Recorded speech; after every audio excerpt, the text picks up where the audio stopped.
Opa, fala galera, beleza? Mais um vídeo aqui no canal e hoje, pela personagem de fundo, vocês já sacaram que o vídeo de hoje é sobre Monsterverse, não é mesmo? Mas não no geral, e sim só sobre ela e outro certo carinha que é o kaiju mais famoso da cultura pop, Godzilla, exatamente. Hoje eu vou debater um bagulho que ficou muito em dúvida sobre mim dentro da minha cabeça e que eu fui procurar em outras redes, Instagram, Threads, Reddit e outros lugares.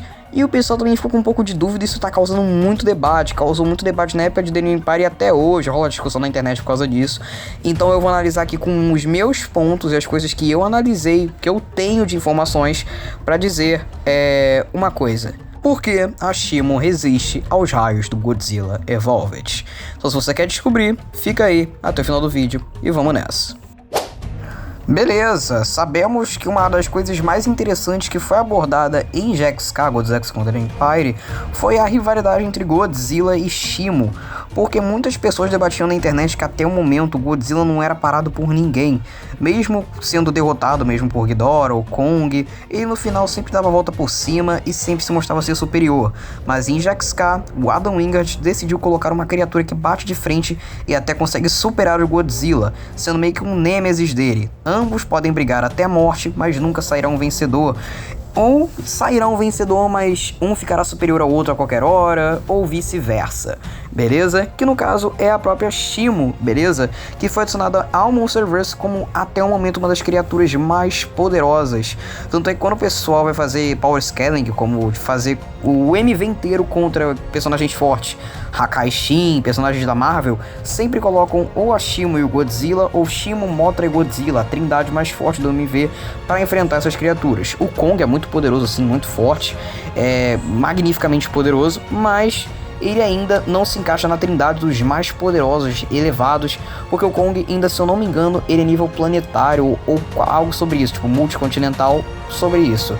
A Shimon e o Godzilla já chegam a beirar o sistema solar, beleza? Então eles são mais superiores, beleza?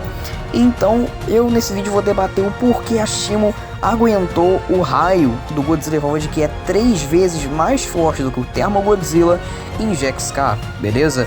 Porque a gente vê em várias cenas a briga deles dois e o Godzilla sempre tenta soltar o raio na Shimon, e na maioria das vezes quando ele acerta, nunca dá um dano tão preciso, e a Shimon não tem nenhuma queimadura de primeiro, segundo, terceiro ou até graus elevadíssimos que não mostram nenhuma cicatriz, sabe? Um dano nela. E olha que GX-K era permitido sangue, tá galera? Machucados e etc. Mas não teve nada na Shimon, beleza? Enquanto o Godzilla, aos golpes da Shimon, ele parecia que estava sendo torturado, cara. Ele gemia de dor e tem cenas, naquela cena que ela joga ele longe, dá pra ver o som de quando ele cai no chão, ossos e barulhos quebrando, como se coisas do corpo dele estivessem contritando com o impacto, beleza? Que foi muito extenso. Então a gente consegue ver que a Shimon é muito forte e ela consegue sim bater de frente com o Godzilla.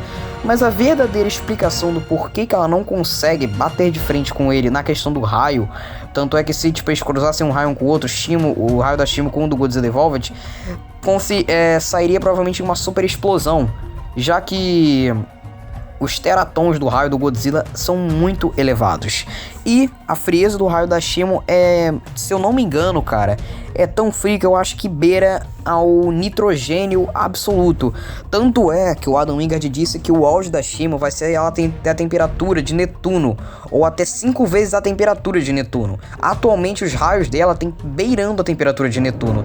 Então, o raio dela tá beirando os menos 214 para menos 264 graus Celsius. Então, cara, é muito apelão, muito mesmo. Tanto é que se o raio dela com o raio do Godzilla atual chocassem, daria um choque térmico que causaria uma explosão que seria quase que cerca de 4 bombas nucleares ao mesmo tempo explodindo. Ou seja, devastaria o Rio de Janeiro quase que inteiro, só pra vocês terem uma noção, se eles chocassem raio um com o outro, beleza? Tanto é que o Adam não colocou isso, já que o MV aborda também as situações da vida humana, com o que acontece depois que as cidades são destruídas. Tá? Tipo, se elas são reconstruídas, se a economia continua, e isso flui no MV. Então, tipo, se isso rolasse, cara, ia causar uma catástrofe enorme, que o mundo depois daquilo ficaria muito prejudicado, já que o Rio de Janeiro é uma das fontes financeiras mais grandes do mundo inteiro, principalmente no Brasil, né, vendendo comércio, economia e outras coisas.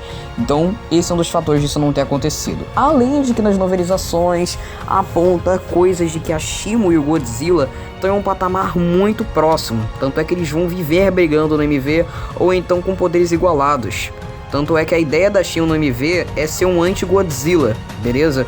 Ou uma arma X para os próximos vilões. Então ela sempre pode estar em evolução ou em estágios superiores a cada filme, aprendendo mais, já que a Shimo é totalmente inexperiente, tá galera? Então a cada filme ela pode ficar mais esperta, ficar melhor em combate, aprender mais, ganhar experiência com o tempo atual do MV, junto com o Kong lá na Terra, porque o Kong é o bicho que tem mais Battle QI no MV inteiro. Ele brigou muito mais do que qualquer outro kaiju que já apareceu nas telonas. O Godzilla briga com catástrofes grandes, coisas grandes que acontecem no mundo. O Kong brigava todo dia, o Kong nasceu brigando, é outro patamar. Então a Shimo vai estar ao lado de uma das criaturas com maior QI de batalha no verso inteiro, tá ligado? Então ela vai sim ficar muito forte, tá galera? Ainda tem aquele vídeo lá que eu abordei que ela pode ter filhotes, e que isso era uma das ideias que aparecia até na cena pós-crédito ou no final de Jax K, que ia mostrar que a barriga dele ia estar grande, já que depois de ela ter saído do controle do Scar King, os neurônios e a fisionomia, as proteínas do corpo dela começariam a agir melhor e faria ela conseguir o desenvolvimento assexuado desses filhotes, beleza? Mas respondendo de forma 100% a dúvida do vídeo, que é o porquê que a Shimo não sofre danos ao raio do Godzilla, é que simplesmente a temperatura do corpo dela é tão frio, ao ponto de onde ela passar, a temperatura chegar a zero e qualquer forma de vida menor do que ela se torna vulnerável a essa habilidade, que o raio do Godzilla, por ser compacto demais, até ele conseguir dar um dano nela, ele precisaria ficar muito tempo em contato com a pele dela, para ele conseguir rasgar, dar danos muito grandes. Tanto é que por isso que eu falei que se eles chocassem um raio um com o outro, daria um dano enorme, beleza? Então, o Godzilla teria que ficar no máximo uns 10 segundos tacando raio na Shimo, com aquele raio preciso do Super Carga, beleza? Aquele raio super forte que ele tá soltando no final dela. Ele soltando um raio bem extenso por um tempo bem grande nela, que aí sim daria um dano dela, tipo, ela cair, tipo, se cambalear, sentir um dano em si, beleza? Tanto é que a Shimo, ela tava tão bem na hora do raio que ela até tenta soltar o blast de gelo dela no Godzilla, tanto é que a gente vê ela tentando soltar naquela hora. Só que o Godzilla pula nela e começa, como diz na novelização, dominar ela na batalha, por um breve período de tempo. Ele começa a agarrar o pescoço dela com a energia supercarga de tentar soltar soltar o beijo da morte nela. Só que ele não consegue por ela ser muito mais forte do que ele. Tanto é que na cena que o Suco destrói o cristal, a gente vê o Godzilla e a Shimo lá de longe, a gente consegue ver que o Godzilla tava, tipo, saindo de cima da Shimo, como se ela estivesse se levantando e tirando ele de cima dela, beleza? Mas bem, é isso, cara. Eu consegui responder aqui do jeito que eu analisei, das informações que eu achei. Bem, a Shimo teria que estar bem enfraquecida para conseguir receber um dano daquele raio do Godzilla, e o Godzilla teria que soltar o raio por muito tempo para dar um dano muito grande nela, beleza, galera?